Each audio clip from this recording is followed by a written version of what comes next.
So we're shifting gears today. We're going to talk about molecular evolution, i.e., how do we understand how species evolve? How do we understand a lot about ourselves, how human evolution has taken place over the last couple 100,000 years? And traditionally, evolution has been the purview of people who study the morphology of organisms. And when I talk about morphology, obviously I'm talking about shape and form.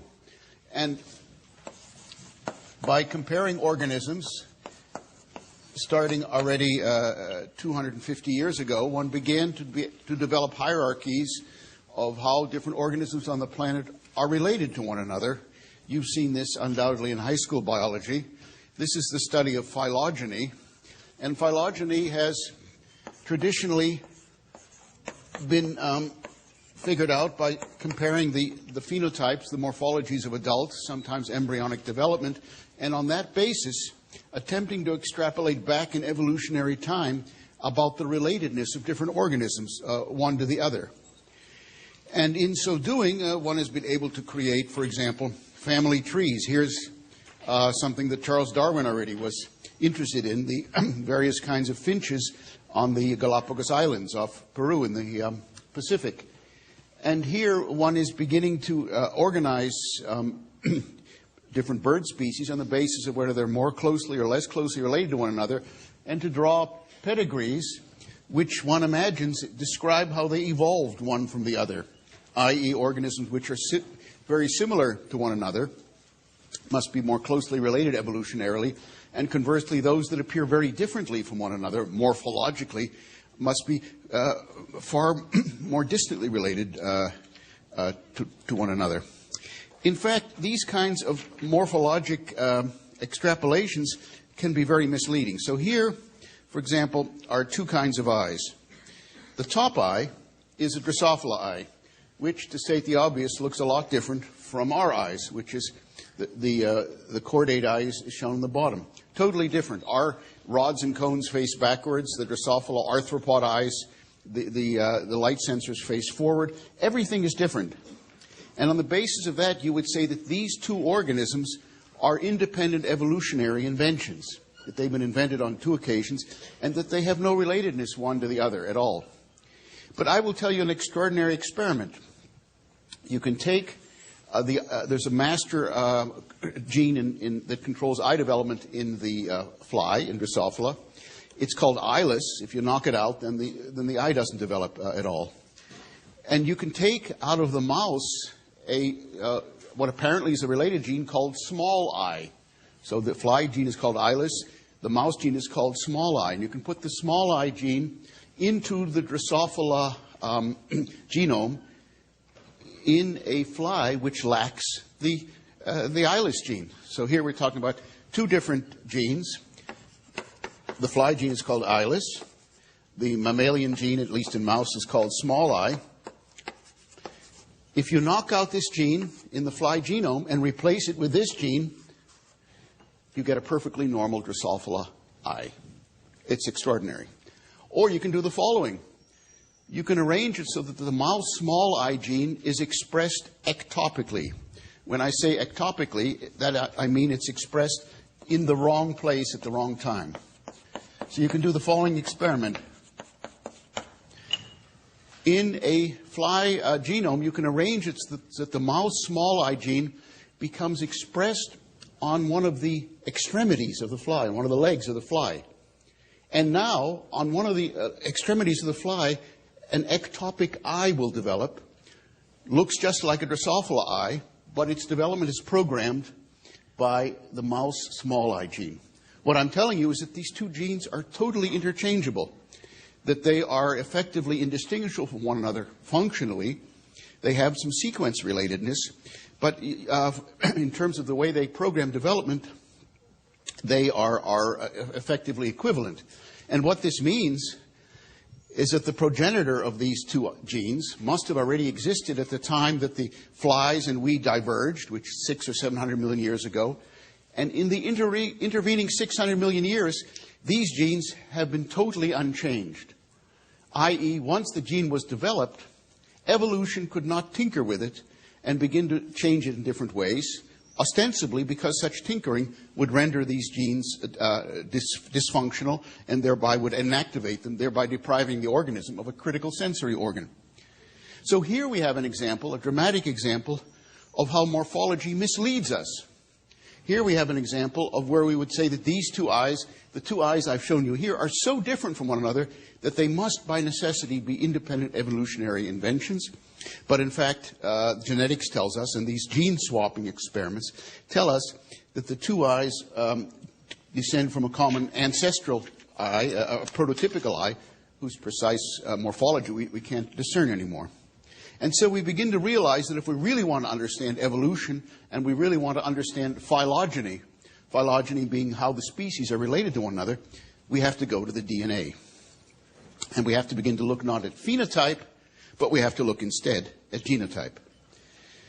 The Darwinian model is pretty much like this, the survival of the fittest.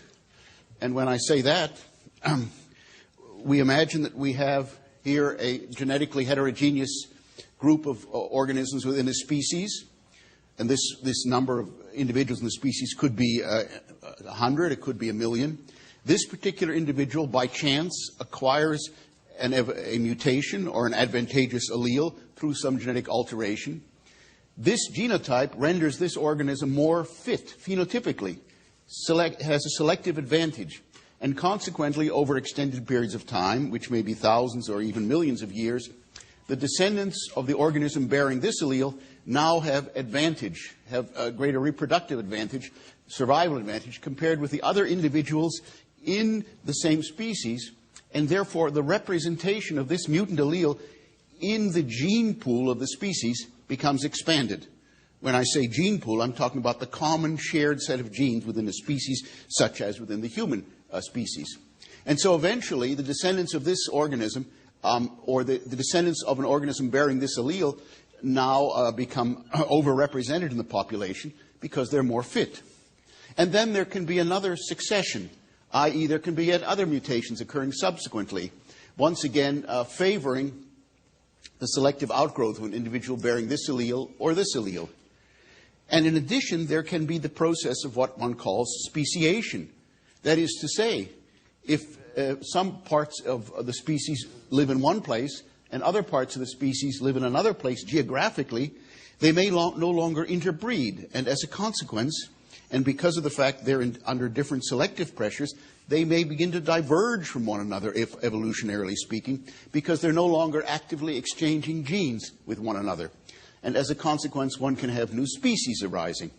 And one believes this happens slowly over evolutionary time. But it does arise, and to the extent it does, one eventually ends up with organisms here and here which can no longer effectively interbreed with one another. That is to say, they become genetically so different from one another that any hybrids formed between them are, in fact, sterile for one reason or another, if they're at all interested in breeding with one another to begin with.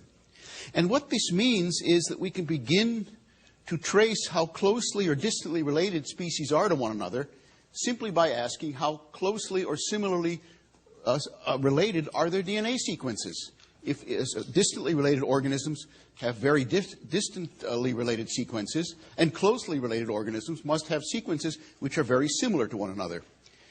And over an evolutionary time, there's a so-called mutational clock, where each species accumulates a certain number of point mutations, base substitutions in its DNA per million years. And the longer the two species are separated from one another, the greater will be the difference in their sequence diversity. And on that simple basis, one can begin to construct evolutionary trees of, for example, the entire cellular life on the planet. And here's such an evolutionary tree where what is being compared is the ribosomal RNA sequences, i.e. the small ribosomal RNA. Remember, ribosomes have two subunits, small and large. In the case of prokaryotes, it's 16S RNA, that is its sedimentation rate. In the case of mammals, it's 18S. In both cases, these are small ribosomal RNA subunits. The ribosome was only invented on one occasion during the evolution of life on the planet. So one can begin to compare. Since all cellular life forms have ribosomes, one can ask how similar or dissimilar are the various sequences encoding these small ribosomal RNA subunits. And on the basis of that, one has concluded that there actually are 3 branches of cellular life on the planet. The bacteria indicated here, this is not such a great Xerox, where you see a whole series of different kinds of bacteria indicated on this tree. Sorry about the poor reproduction. Here there's a dashed line indicating that we're talking, there's a second kingdom in the middle here, indicated by what are called archaea. And the archaea are also, from our point of view, prokaryotes, but they're not bacteria. They are a single-cell life form. They're often found in unusual situations, for instance, in thermal vents in the bottom of the ocean floor. Some of them are able to stand high salt. Some of them are able to stand high temperature, like Thermophilus, Thermoproteus, and so forth. And their ribosomal RNAs are so different from those of bacteria that they've been placed in their own separate kingdom. And finally, here are the eukaryotes all over here. These are all eukaryotic cells starting here. And our cells seem to be slightly more closely related to those of the archaea, if you follow this ribosomal sequences, than they are to the actual bacteria. So there's actually 2 major prokaryotic life forms on the planet. The first living organism, well, if you begin to try to look back in the geological record, it looks like the first living cellular life forms existed already 3 to 3.5 billion years ago, not so long after the planet was formed, which was between 4.3 and 4.5 billion years ago. And here's the whole eukaryotic tree. And if we look at the eukaryotic trees, remembering here we're starting at 3.5 billion years ago, and we're using this evolutionary clock to determine relatedness, then we see a whole series of single-cell eukaryotes. Here their names are. These are protozoan, eukaryotic protozoan. Here's amoeba. Here are slime molds. Here's ciliates. We're still at single-cell organisms. Finally, we get to multicellular organisms, plants, fungi, and animals. And so all animals on the planet are a relatively recent invention. All animals, all of the metazoa are just on this very small branch. And we know that this very small branch started around 650 million years ago, maybe 700 million years ago. And that was the time, roughly speaking, when we and flies last had our common ancestor. Otherwise, to state the obvious, we and flies are very different. The fact that the gene for encoding the eye has been conserved so faithfully over an enormous evolutionary period of time indicates something else, and that is certain genes can evolve progressively over a long period of time because they don't encode vital functions, or they may even be sequences between genes that don't encode phenotype at all. Imagine, for example, we have a situation where here we have a gene which encodes a vital function like the eye. Here's another gene that encodes another function, I don't know, a leg. And here we have intergenic sequences. After all, as you have learned by now, more than 96% of the DNA in our genome doesn't encode proteins and probably isn't even responsible for regulating genes. So these sequences right in here can mutate freely during the course of evolution without having a deleterious effect on the phenotype of the organism. There's no evolutionary pressure to constrain the evolution of these genes. But if this gene over here encodes an eye, and if this gene has been optimized in its sequence early in the course of evolution, then any subsequently occurring mutations will compromise its function, and therefore there's enormous selective pressure to eliminate any organism which has begun to tinker with the sequence of this gene by changing its sequence. Here, in stark contrast, there's no such selective pressure. The organism, that is, can tinker at will with this. I don't mean literally that the organism is able to tinker with its own DNA sequences, but the hand of evolution can change these sequences in here at will without having any effect on the viability of the organism, on its selective or Darwinian fitness. And therefore, such mutations in these sequences are neutral mutations. They have no effect on phenotype, and they will not be eliminated from the gene pool. Again, here, mutations in these vital, critical genes will be eliminated from the gene pool. So that's another one of the principles of molecular evolution we want to talk about. And if you follow these principles, we can not only draw evolutionary trees like this, which have a grand scope, a scale of 3.5 billion years, we can talk, for example, about how different kinds of bears are related to one another, and on the basis, once again, of their DNA sequence. Or, if you want, we can even look at how different kinds of domesticated animals are related to one another. This is kind of a fun undertaking. Look at this. Why is it fun? Well, it's kind of an amusing idea. How often were cows domesticated during the history of humanity? How often were sheep domesticated? Pigs, water buffaloes, and horses.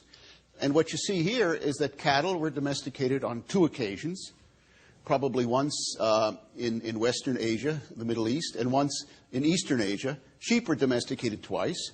All modern sheep fall into these 2 families here. Obviously, they share a common ancestor some way back, but most sheep either fall here or here. Pigs seem to have been domesticated twice, once over here and once over here. Water buffaloes twice. Horses are very confusing. It looks like they were domesticated on several occasions because they're all over the map. They're not 2 clusters of closely related varieties like here and here. What others? Dogs. That's recently, I forget what the number is for dogs. Once. Dogs were domesticated once, probably the earliest domestication, about 100,000 years ago. They all have one common radiating tree. Here we have 2 radiating trees, one cluster over here, one cluster over here, with sheep, pigs, and so forth. So we can even, so you can learn an enormous amount about even the history of agriculture by looking at these kinds of DNA pedigree. Here's some other interesting principles. Mitochondrial DNA passes always from the mother. So when a fertilized egg is formed, Dad gives his chromosomes, but he doesn't donate any mitochondrial DNA. I remember visiting a friend in North Carolina in 1974, and he was looking at the mitochondrial DNA of mules. And when you breed a horse and a donkey, what do you get out? You get a mule out, or what happens if you do it the other way? What happens if the father is a horse and the mother is a donkey? It's a hinny. It's actually called a hinny. So there's 2 ways of breeding. So there's 2 ways of doing it. And the question is now, do the offspring, and by the way, it's not so nice to have the father being the horse and the mother being the mule. Why?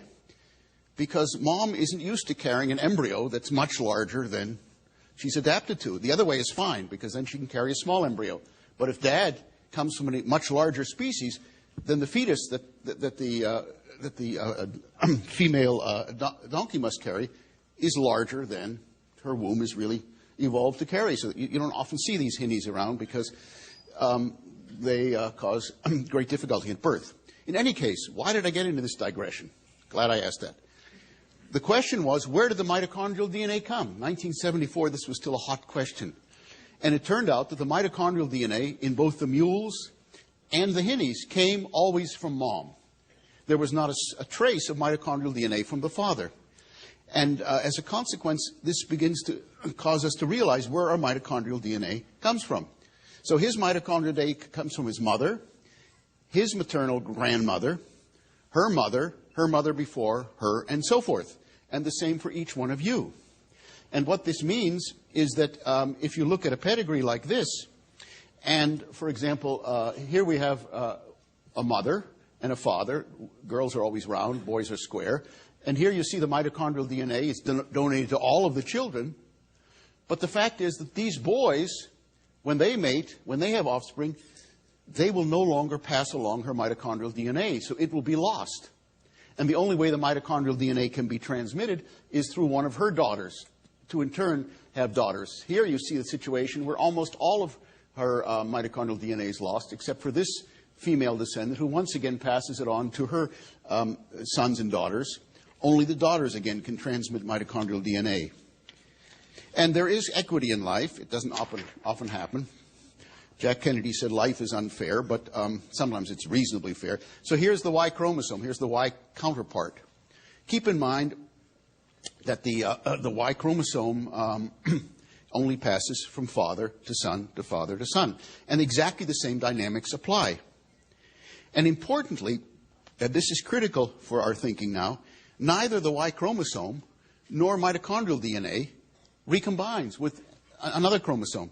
And therefore, the complexities of diploid Mendelian genetics are obviated. So when you're looking at, for example, the inheritance of mitochondrial DNA, you can look at the pure results of accumulated mutations. You don't have to worry about crossing over. You don't have to worry about exchange of portions of a gene between two homologous chromosomes. It doesn't happen with the Y chromosome because there's only one of them in the cell. And it doesn't happen with the mitochondrial DNA because there's no other DNA for it to equilibrate with. As a consequence, we can begin to think about what happens with mitochondrial DNA and Y chromosomal DNA in young and old species. So let's talk about a recently formed species. And let's say we have a young species down here below the illustration. And now this species, which has recently come into existence for whatever reason, hangs around for the next couple million years. And while it hangs around, there will be random mutations which strike the genomes of individual members of that species. And therefore, the longer the life of the species as a whole, the more genetically diverse will become the individuals in that species. And therefore, this species will grow to have more and more genetic diversity, just because of the random stochastic mutations that accumulate in different people's genomes in the course of the life of this species over millions of years. Again, keep in mind that the vast majority of these accumulated mutations will be neutral mutations which will not affect phenotype, and therefore they will not be eliminated by Darwinian selection. And many of these neutral mutations, which have no effect on organismic fitness, but are simply evolutionarily neutral, are sometimes called polymorphisms. The term polymorphisms, morph is once again morphology, derives from the fact that species tend to be polymorphic. We don't all have blonde hair. We don't all have brown eyes. We as a species have a great variability in phenotype. We're polymorphic. And yet having black hair and having blonde hair and having red hair, none of those is considered mutant. None of those is considered pathological. I.e., among the group of normal phenotypes, there's a whole series of different gradations. And these are considered normal gradations in phenotype. But at the genetic level, we talk about polymorphisms in the same sense. Genetically distinct nucleotide sequences, which again are not pathological. They don't create a disadvantageous phenotype. And as a consequence, they're once again not selected against. Now look what happens over here. Here we have great genetic diversity, but what will happen is, for one reason or another, only a small subset of the individuals constituting this species will turn out to be the ancestors of the successor species. Here's the next species that arises. And why will these just be the ancestors? Well, everybody else could get killed off through some plague. They might get killed off by somebody going out and purposively killing them. Or it might just be that a meteor comes down and wipes all these guys out, and these are the only ones in here from this small subset of the original species who end up surviving and who end up becoming the precursors, the ancestors of the new species. And now this young species arises and once again undergoes a period of diversification. And what we have, therefore, is a diversification and then a collapse of genetic diversity. Here, this species, because it came from a small group, is initially rather homogeneous genetically, but with the passage of evolutionary time, once again, there's evolutionary diversification. So an older species actually ends up being much more genetically diverse than does a younger species. If you look at two chimpanzees living on opposite sides of the same hill in West Africa, they are genetically far more distantly related to one another than any one of us, by a factor of 10 to 15. Two chimpanzees, they look exactly the same, they have the same peculiar habits, but they're genetically far more distantly related than we are to one another, than I am to any one of you, or any one of you is to one another. And what does that mean? It means that, roughly speaking, the species of chimpanzees is at least 10 or 15 times older than our species are. We're a young species. chimpanzees probably first speciated 3 or 4 million years ago, if the paleontological record is accurate. Paleontology is the study of old, dusty bones, so you can begin to imagine when chimpanzee bones become recognizable in the earth. So paleontology says that chimps are that old, and it begins to suggest that our species is only about 200,000 years old at the oldest. Now you say 200,000 years is a long time. But it isn't so long, because I started out this discussion talking about 3.5 billion years, 3.5 times 10 to the 9th, and now I'm talking about 2 times 10 to the 4th. Is that right? 2 times 10? No, 2 times 10 to the 5th, excuse me. 2 times 10 to the 5th. 4 orders of magnitude difference. So that means that our species, we went through a bottleneck about 150, 200,000 years ago, and as a consequence, because that is so recent, we haven't had a chance to actually acquire much genetic diversity. We're actually very closely related to one another, although to talk to people, you think we're all very distantly related to one another. Here's another interesting notion, which also figures in, and that is what happens in the genetics of small populations. So here we start out with 8 individuals, and let's assume for a moment that this population has a steady size, i.e. it doesn't increase or decrease over the course of several generations. And what that means is that each couple will, on average, leave behind 2 children. And those 2 children will breed, and each of them will, couples in the successor population, will leave behind 2 children. And what you see already in such small populations is that, for example, this male here has 2 girls, and right away, to the extent he had an interesting Y chromosome, that Y chromosome is lost from the gene pool. This girl here had an interesting mitochondrial DNA, and right away that's lost because she just has 2 boys. And what you see is that in very rapid order, in small populations, there's a homogenization of the genetic complement, just because alleles are lost through what's called genetic drift. And as a consequence, very rapidly, there becomes homozygosity at many loci in very small populations. A real-life situation comes from Mutiny on the Bounty, where Fletcher Christian ends up getting shipwrecked on, what island was it? Pitcairn Island, yes. Pitcairn Island, which is somewhere in the South Pacific or the South Atlantic, I forget where. Anyhow, today, if you go to Pitcairn Island, almost everybody has a family named Christian, being his descendants. Why? Was it that he was more studly and fecund than everybody else?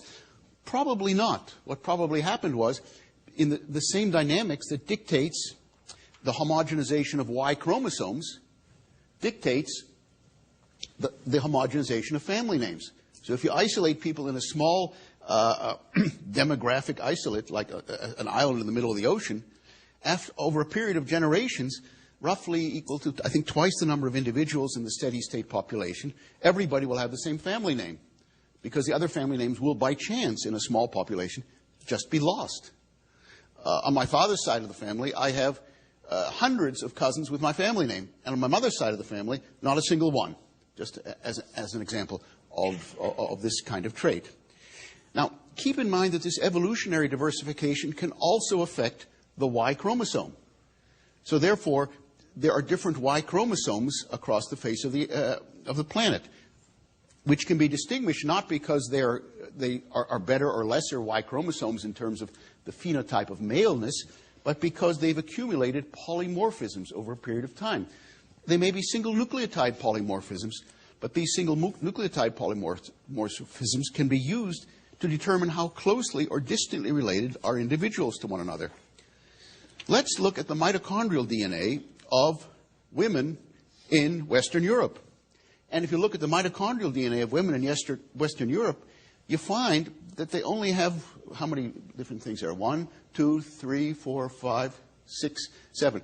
There's 7 basic types of mitochondrial DNA that are found in Western and Northern European women. And what that means is inescapably that those people who live in modern-day Europe descend from 7 women who had these respective mitochondrial DNA sequences. When did those 7 ancestors live? Well, we don't really know. Probably between 10 and 15,000 years ago. But the Western European population descends from a stunningly small number of founders. Now, clearly, DNA sequencing is terrific, but it's not good enough to know the names of those women. So I can tell you that they were not named Velda and Jasmine. Anyhow, but here you can see, now obviously these women in turn were related to one another. You can ask, you can do another kind of question. How much are all of our mitochondrial DNAs related to one another? How distantly related are they to one another, given the rate of evolution of mitochondrial DNA sequences? And if you ask that question, the answer is that we all had a common ancestress who lived about 150,000 years ago. All of us trace our mitochondrial DNA to her. Does that mean that there was only one woman alive then? She's called Mitochondrial Eve. Again, we don't know her name. Does that mean there was only one woman alive then? Well, it doesn't mean that at all because of what I just told you. In small populations, the proto-human population, I've just told you that certain polymorphisms die out because of this genetic drift, because of these stochastic events. And so the founding human population could have had 20, 50, or 100 individuals in it, but one woman's mitochondrial DNA happened because of these accidents to dominate, so that now all of us have the same, are the descendants of her mitochondrial DNA. Clearly, in the intervening time, since 150,000 years ago, accumulated mutations have altered subtly the mitochondrial DNA genome so that there's polymorphisms. And so that one can draw phylogenies of different kinds of mitochondrial DNA and look at the relatedness between different clades, different groups of women in modern-day Europe. 70% of Finnish men in Finland have a Y chromosome polymorphism that is otherwise virtually unheard of in the rest of Europe. 70% of Finnish men. Now, what does that mean?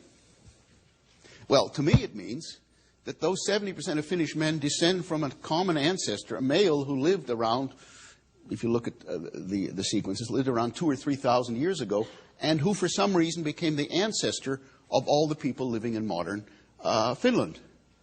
That's extraordinary. There are 4 million people living in Finland today, and the males all inherit their Y chromosome from that man. We don't know exactly where he lived, but obviously the modern Finnish population descends from a very small founder group who came into what we call modern Finland relatively recently, maybe 2,500 years ago, and thereafter did not freely interbreed with the rest of the European population. How do we know that?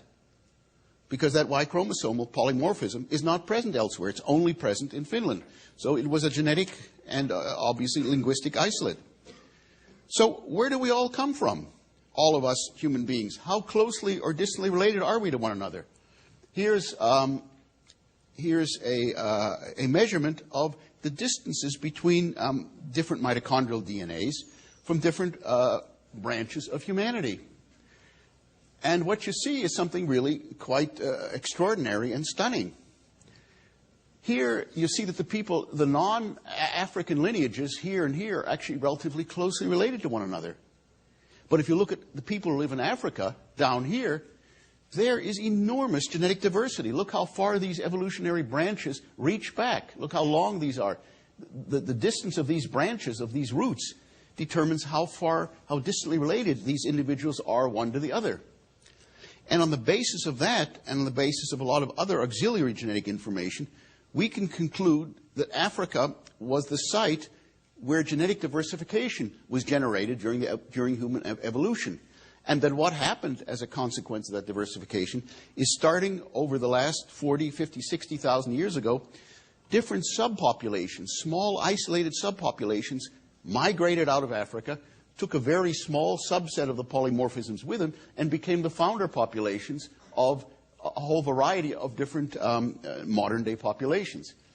These populations here are largely Mongoloid. These populations here are largely Caucasian. And here we see that in Africa there's enormous genetic diversity. And by the way, all the genes that are present here, the alleles that are present here, can also be found in Africa, but in relatively small proportions in Africa. And we know this kind of diversity exists both for the mitochondrial DNA and here's for the Y chromosomal DNA. Again, we look for polymorphisms. And this is not a very good overhead. Again, the reproduction was not very good. But what I'm showing you is that the depth of these evolutionary branches is enormous in Africa. Yet in other parts of the globe, people are much more closely related to one another. Some people argue on the basis of the genetic relatedness of Western and Northern Europeans that the modern European population is largely descended from about 20 couples that moved into Europe about 10,000 years ago, 8 to 10,000 years ago, at the time when agriculture was introduced into Europe from the Middle East, just on the basis of looking at these Y chromosomal sequences. And so we can begin to draw maps of how we human beings arose. Even though we are reasonably distantly related to one another on this graph, keep in mind that we as a species are enormously close to one another because of the youth of our species.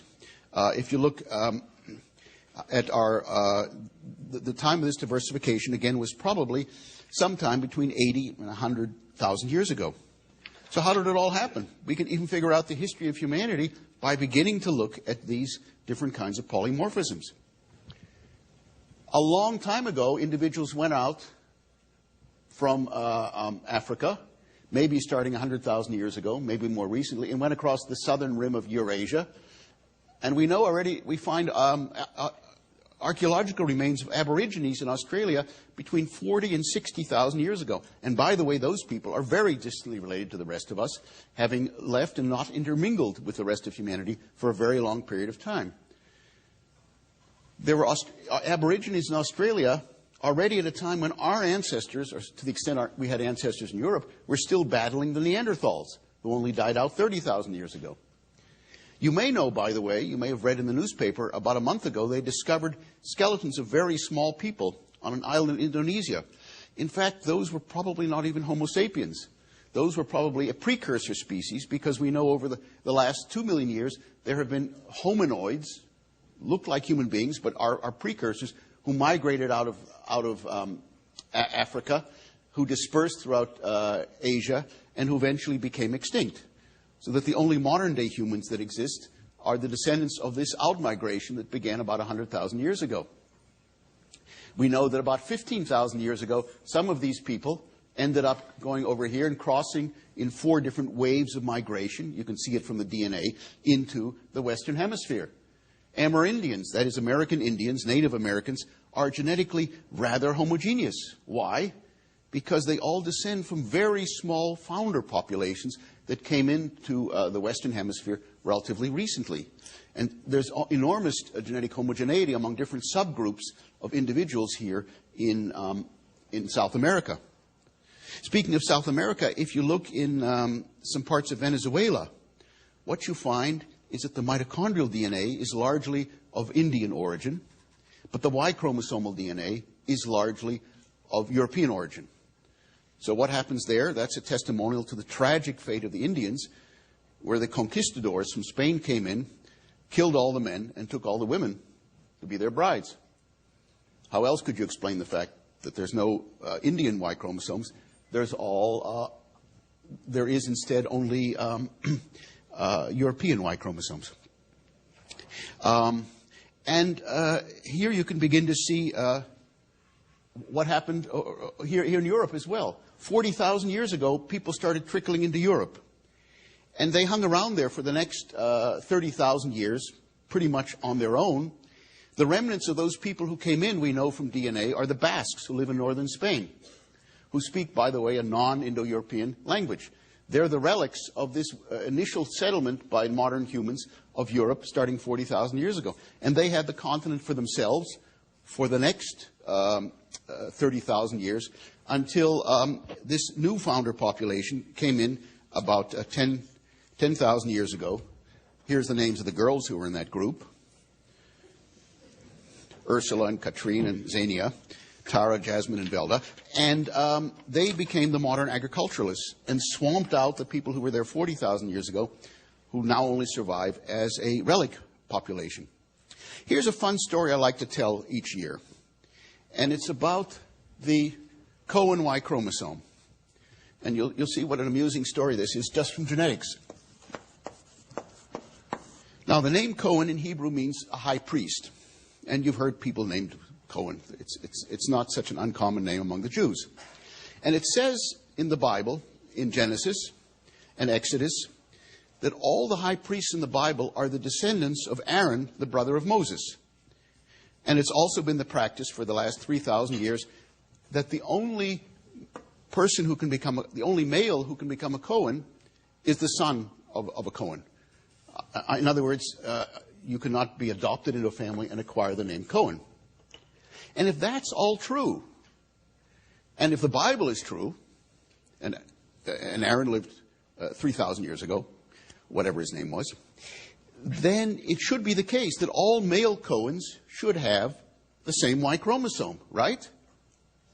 Because they all descend, their family name is Cohen, they only could get it from their father, they could only get their Y chromosome from their father, so they should all have the same Y chromosome. Of course, you say that can't really be the case, because we know in this country,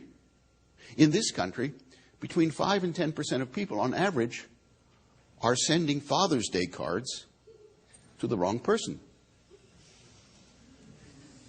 What does that mean? Non-paternity. When you do genetic counseling of families these days, one of the strictures is that you never tell the family if the children have genetic polymorphisms that don't match that of the person whom they think is their father. They don't look like the person whom they regard as father, but that was always assumed to be a roll of the genetic dice. So how is that relevant? Well, let's talk about this descent from Aaron, who lived 3,000 years ago. We're talking about the Y chromosome being passed from one generation to the next, just like the family name. So what would happen if sometime over the last 3,000 years, Mrs. Cohen had a dalliance, had an affair with a television repairman, or the milkman, or the mailman, and never told Mr. Cohen? The Y chromosome, which her son thought he was getting from Dad, wouldn't be coming from Dad. It would be coming from this other, the milkman or the mailman, and it wouldn't be a Cohen Y chromosome unless, by chance, the mailman or the milkman also happened to be a Cohen. Could happen, but the chances are, roughly speaking, Cohens are only 4% of all Jews, so the chances are against that happening. Okay, so they did this experiment, and this is really an astounding experiment. The story is they went to a beach in Tel Aviv. I don't know whether they actually did that or not. And they picked 100 male Cohens who were Ashkenazi. Ashkenazi means their ancestors came from Central Europe, over here.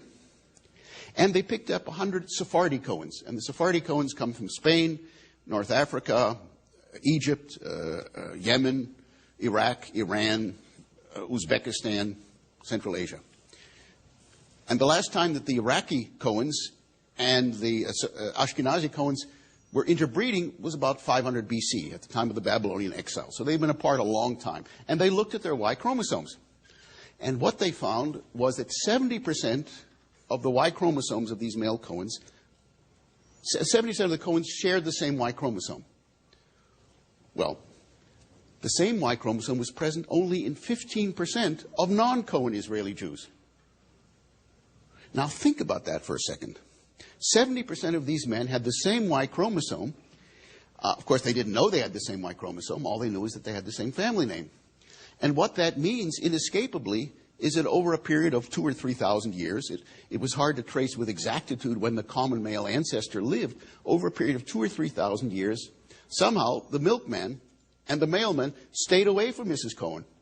Or Mrs. Cohen was unusually virtuous. Because keep in mind, any single affair with the milkman or the mailman over 3,000 years, which is probably the time of divergence, would have broken this chain of inheritance. Any single instance of non-paternity. It's really an astounding story, and it's hard to, there can be no artifact to it. There's no bias in it. It's no other way of explaining it. And you can begin to find similar stories of families in England where males are 10th cousins of one another. They have the same family name, and they also have the same Y chromosome.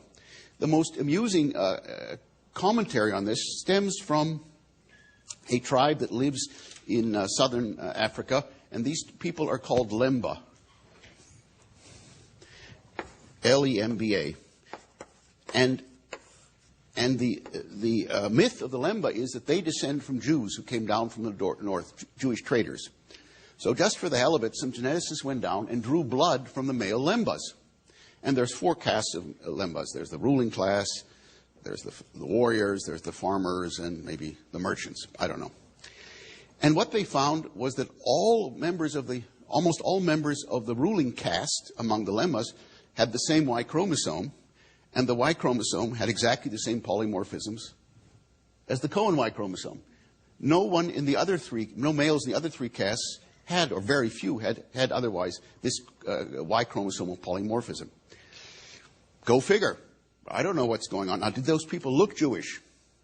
Well, they looked like everybody else around them, because if there was a Mr. Cohen who came down there 300 or 400 years ago and married in, he obviously married one of the local population.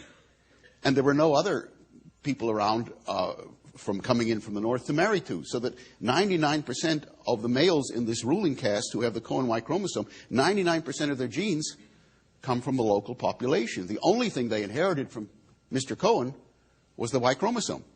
Where else would they get their genes from? There wasn't a massive migration from the Middle East down to the Lemba tribes. Probably just one man came down selling trinkets or who knows what, television sets or VCRs, sometime over the last 300 or 400 years. And somehow, for reasons that we have no idea, he became the ancestor of this caste of people in this tribe in the middle of Africa. And so you have stories that you begin to pick up which are stranger than fiction. Some of the weirdest stories that you'd ever heard of in your life. Imagine having 3,000 years of uninterrupted transmission from without a single case of non-paternity. It didn't happen all the cases, because I didn't say 100% of the Cohen men had it. On 30% of the occasions, there must have been some snipping of this chain of transmission. And keep in mind that this chain of transmission happened over a period of enormous political and upheaval over the last 3,000 years. The Middle East and Europe and North Africa have not been tranquil places over that period of time.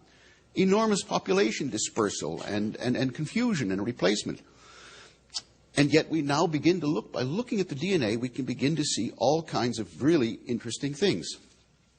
Next, on Friday, Eric is going to talk with you, I believe on Monday as well. And then I'll be here next Wednesday. And Wednesday we're going to talk about a related topic, which is how do these human genetic differences have implications for the way we think about one another and the way that we will develop. See you then a week from today.